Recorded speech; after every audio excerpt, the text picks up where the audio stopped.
I mentioned this in a previous video, but one thing I really like to do is to find leftist zines and drop them in my nearby free libraries and to friends who may not have the means to go out and do certain actions. They tend to be more accessible and to the point of whatever topic it is that they're about. And if someone doesn't know where to start, it's kind of easy to just pass on something, be like, hey, I like this thing. I think you would like it too. So I thought it'd be good to use my platform to talk about some of these things, why I like them, and all that jazz, starting with War is a Racket by the retired Major General Smedley Butler. I found this through Last WordPress, but you can find this expose easily on Google. Thank you, Internet Archive.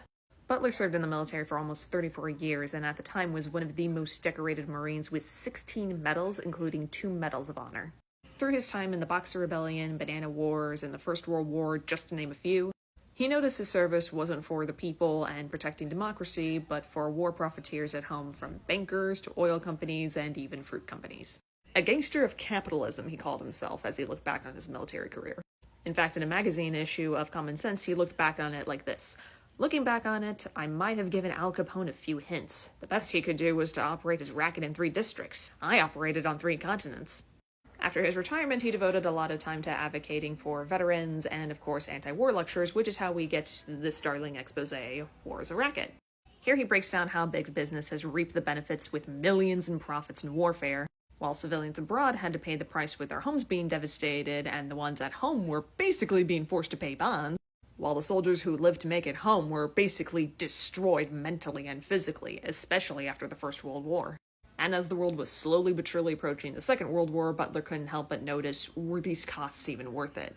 From the United States to Europe, there are 40 million men under arms in the world today, and our statesmen and diplomats have the temerity to say that war is not in the making. Hell's bells, are these 40 million men being trained to be dancers? I mean, after reading this, what else is there to say but, damn, even the 1930s they were on this shit. As expected by a speech published in 1935, some of his points are a little bit dated, particularly his calls for defense only and harkening back to George Washington being like, oh, isolation only. My dude, you were owning slaves.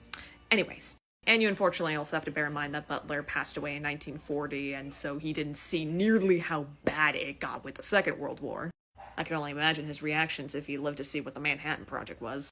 Even as someone reading this in 2024 with a vastly different understanding of warfare, a lot of this still just rings true today. Why are we not given any say as to whether or not war is necessary?